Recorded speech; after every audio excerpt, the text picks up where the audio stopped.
시청자 여러분 안녕하십니까? VOA 뉴스입니다. 트럼프 대통령이 구체적 내용을 밝히지 않은 채 김정은 위원장에게 줄 선물이 있다고 말했습니다. 전문가들은 세 번째 방북 후 나온 폼페오 장관의 최대 압박 발언은 비핵화에 미온적인 북한을 향한 낮은 수위의 경고로 해석했습니다. 박승혁 기자가 보도합니다. 도널드 트럼프 대통령이 북대서양 조약기구 나토 정상회의 참석에 앞서 김정은에게 로켓맨 CD를 전달했냐는 질문을 받았습니다. 트럼프 대통령은 아니라면서 다른 선물을 준비했다고 말했습니다. I have it for him. They didn't give it, but it will be given at a certain period. I actually do have a little gift for him, but you'll find out what that gift is when I give it. 미북 정상회담 이후 후속 조치 협상에서 비핵화에 대한 북한의 미온적 태도가 나왔지만 트럼프 대통령은 유화적인 입장을 보인 것으로 해석됩니다.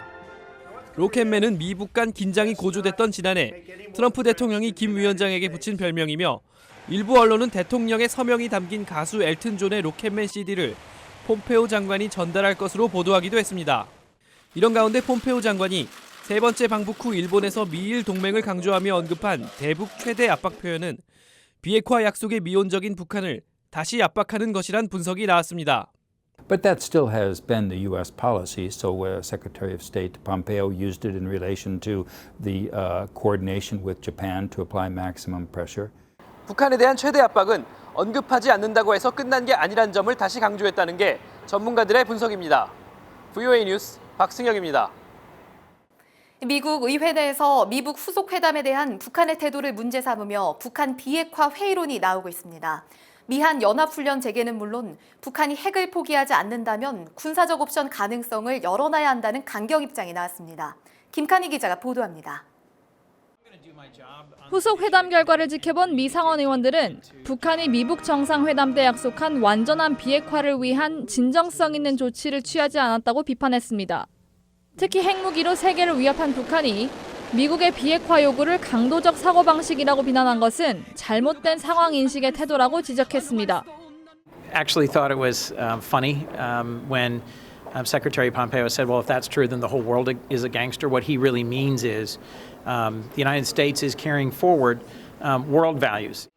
북한은 과거 김정일, 김일성 때 보였던 시간 끌기 패턴을 반복하고 있다는 지적도 나왔습니다.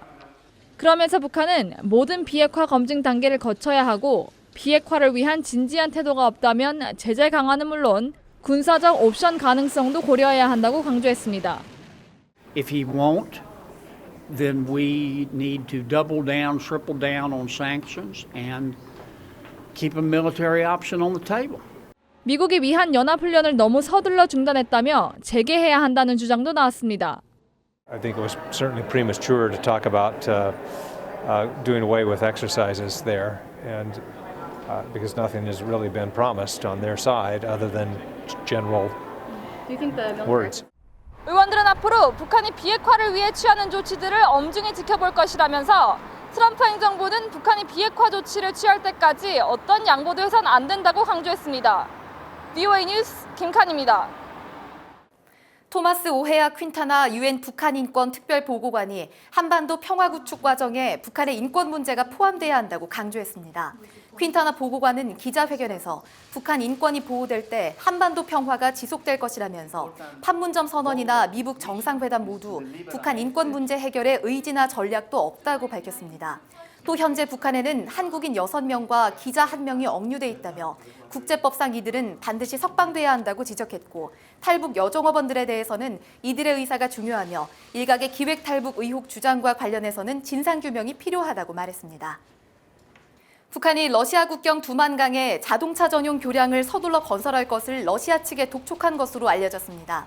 러시아 인테르팍스 통신은 북한이 자동차 도로 건설을 비롯해 북한 노동자들의 연해주 근로 문제와 북러 교역 확대 방안도 함께 논의했다고 밝혔습니다.